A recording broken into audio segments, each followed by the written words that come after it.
How's it going, everyone? Mick Ambrose from All About Tech. Welcome back to another video. In today's video, again, I want to talk about Electroneum because it just keeps going and going, not showing any signs of slowing down. Woke up in the middle of the night last night, just thought I'd have a quick check on CoinMarketCap.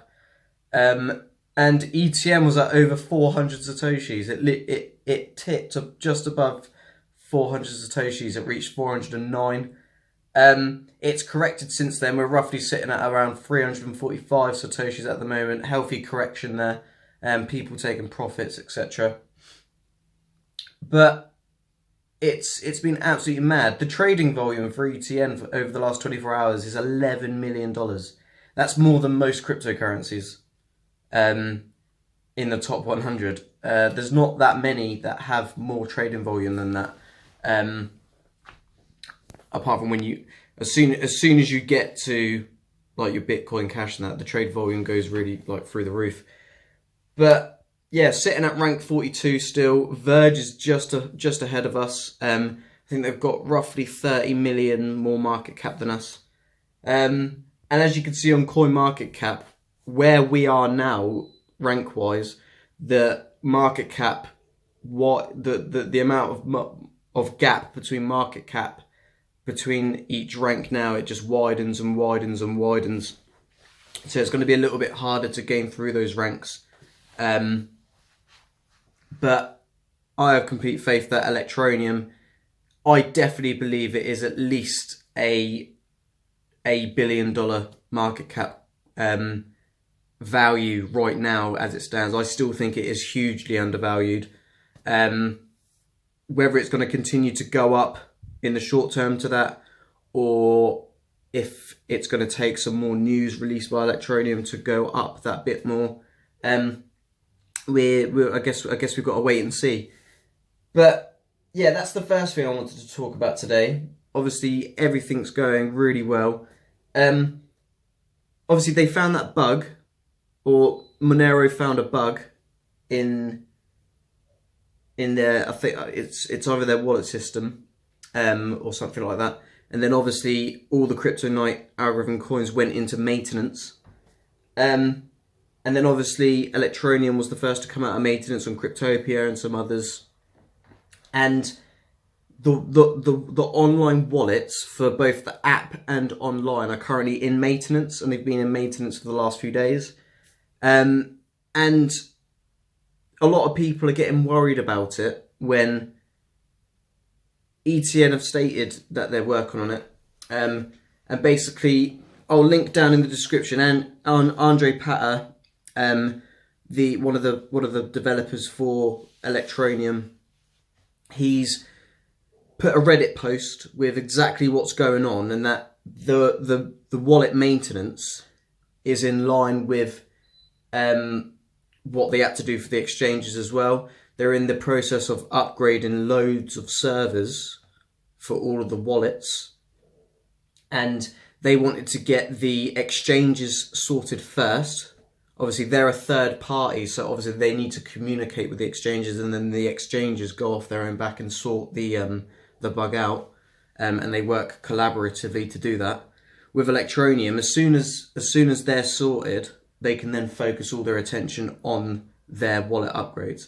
And he stated in the Reddit post that the upgrading process is already happening, and that wallet functionality will be reopened later on today, which is absolutely fantastic, because there's people that are getting quite upset about it. Some of them saying that they've got a zero balance, and basically Andrew's turned around and said that that's normal.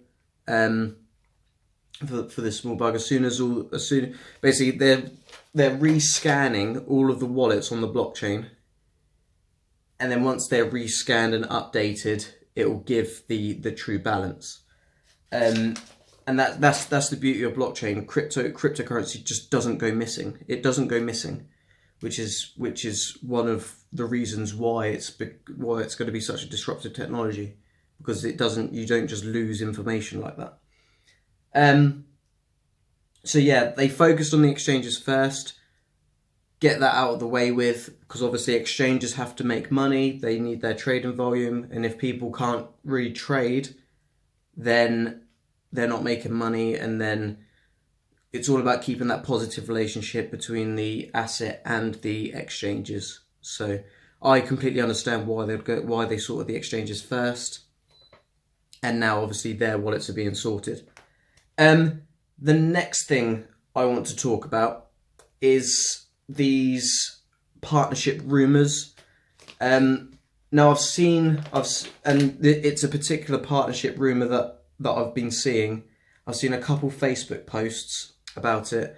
I've seen talk on Telegram, and I've also seen some YouTube comments on other videos about this. Sorry, I just completely blocked the camera. About this partnership. And basically the partnership rumours is with Jollibee, the massive fast food chain. Now I've heard of Jollibees, they're massive, based in Philippines, and I'm sure the reason why I've heard of it is because they're also in the US. I'm sure the way I heard of it was in a film. It was in a film, and it was a comedy, I think. I can't remember the exact film, but yeah, the partnership rumours that Jollibee have integrated ETN to their cashiers. They've been testing it and stuff. And all I have to say on that is that you've got to take this with a grain of salt, because there's been no evidence provided about this partnership. That's why it's really important. Do not take this as, oh, we're going to see an announcement soon from Jollibee. Don't think that this is going to get announced. There's been no evidence. Treat it as fake news unless something is officially announced. Because it's very easy for someone to claim that that's happened when actually there's no evidence of that. And the last thing we want to do is build up a load of hype for it to then maybe turn out that it wasn't true. And then that just create a whole realm of unnecessary FUD. Electroneum has been doing absolutely fantastic, especially with places integrating the API integration of their instant pay. All these cool e-commerce platforms that plugins are being developed from off the back of the community as well. And that's going to bring a lot of new businesses accepting Electroneum, because it's easy to do so. And that's why I say that for a partnership rumour, especially for something like Jollibee, because they are a massive fast food chain, that it's important that unless we see an official announcement, don't take it as real news. You've got to treat it as fake news unless they actually announce something. So that's my message about the partnership rumours. Also, I'm going to link in the description of a video of another guy from the UK called Ross, I believe. I think that's his channel name. Sorry if I got it wrong. But he's just uploaded his first video, and he's talking about Electroneum. And he has an interesting theory about how he thinks that maybe the iOS app is going to be released soon. And he talks about like the timelines and stuff of when the beta finished and things like that. So I definitely recommend go give it a watch. I'll leave it in the description. Obviously, we've seen all this exponential growth, and iOS isn't even released yet. Gig economy is not even released yet. Unbanked sector isn't even released yet. It's not even October, so marketing hasn't really started yet. But just talking about marketing quickly, some people have been posting about how they've seen Electroneum ads pop up randomly, even one on Tinder, which is just absolutely strange. Trying to capture the young market, because Tinder is predominantly used by younger people. And to go off of that, obviously Facebook did a U-turn and unbanned cryptocurrency ads. But not only that, so have Google now. Google have gone, they've backpedaled and unbanned it now. And this is all signs of maybe the next bull run coming, because things are suddenly turning really positive for cryptocurrency. And yeah, so what an exciting time for Electroneum.